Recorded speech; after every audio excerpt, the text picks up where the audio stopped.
Assalamualaikum warahmatullahi wabarakatuh. Di sini saya Hansah Hairunisa Sendapsari dari kelas 109. Kali ini saya akan membacakan tentang sejarah kepramukaan Indonesia dan perkembangannya untuk uji SKU bidang sejarah kepramukaan. Di sini saya akan menyampaikan 5 poin penting tentang sejarah kepramukaan Indonesia dan perkembangannya.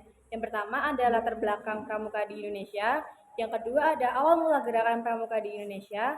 Yang ketiga ada pramuka dan perjuangan kemerdekaan. Yang keempat ada organisasi dan pembaruan. Dan yang kelima dan yang terakhir adalah pramuka masa kini.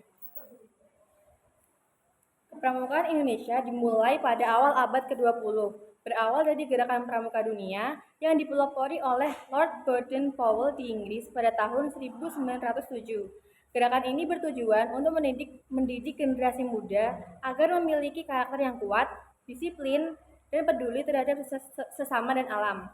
Pada tahun 1912, gerakan pramuka mulai menyebar ke berbagai negara, termasuk Indonesia, yang saat itu masih berada di bawah penjajahan Belanda.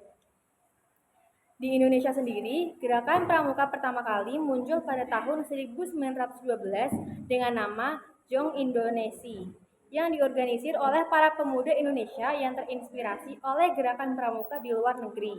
Pada masa ini, tujuan utama gerakan pramuka adalah untuk membangkitkan semangat nasionalisme dan memperjuangkan kemerdekaan Indonesia.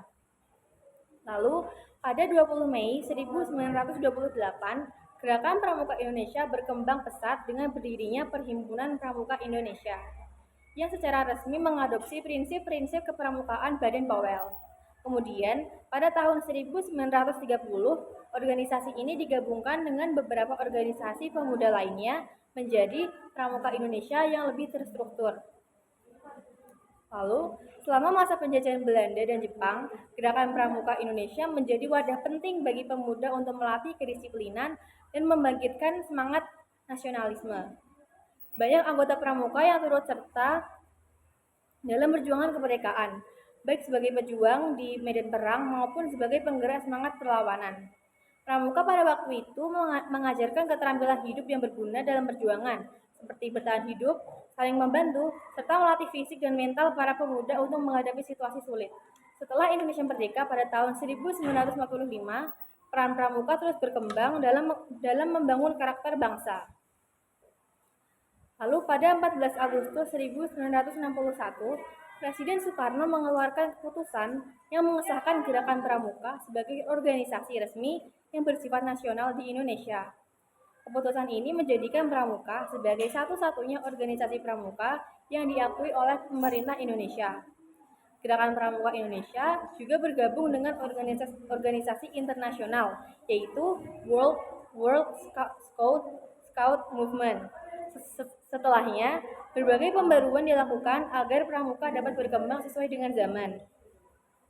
Pramuka diorganisir dalam satuan-satuan yang terdiri dari pramuka siaga, yakni untuk usia 7-10 tahun, lalu ada pramuka penggalang untuk usia 11 sampai 15 tahun, dan pramuka penegak untuk usia 16 sampai 20 tahun, serta satuan pramuka pandega untuk usia 21 sampai 25 tahun.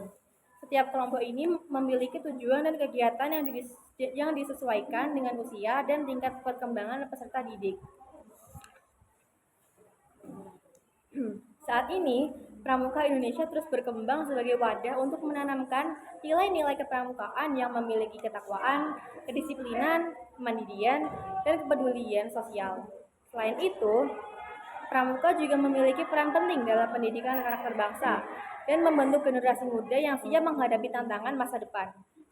Kegiatan pramuka kini mencakup pelatihan keterampilan hidup, pencinta alam, kewirausahaan, dan bahkan pengabdian kepada masyarakat sekitar. Gerakan pramuka juga sangat aktif dalam kegiatan kemanusiaan, seperti penanggulangan bencana dan membantu masyarakat yang membutuhkan. Dengan prinsip berbakti untuk bangsa dan negara, Pramuka Indonesia berkomitmen untuk menjadi agen perubahan yang positif. Kesimpulannya, sejak pertama kali diperkenalkan di Indonesia, gerakan pramuka telah berperan besar dalam membentuk karakter bangsa, Dari semangat perjuangan kemerdekaan hingga menjadi bagian penting dalam pendidikan karakter, Pramuka telah berkembang menjadi wadah yang relevan di era modern ini. Dengan tetap mengedepankan prinsip dasar yang diajarkan oleh Baden-Powell, Pramuka terus berkontribusi dalam membangun Indonesia yang lebih baik. Itulah sejarah dan perkembangan kepramukaan Indonesia yang saya ingin sampaikan. Sekian dari saya. Assalamualaikum warahmatullahi wabarakatuh.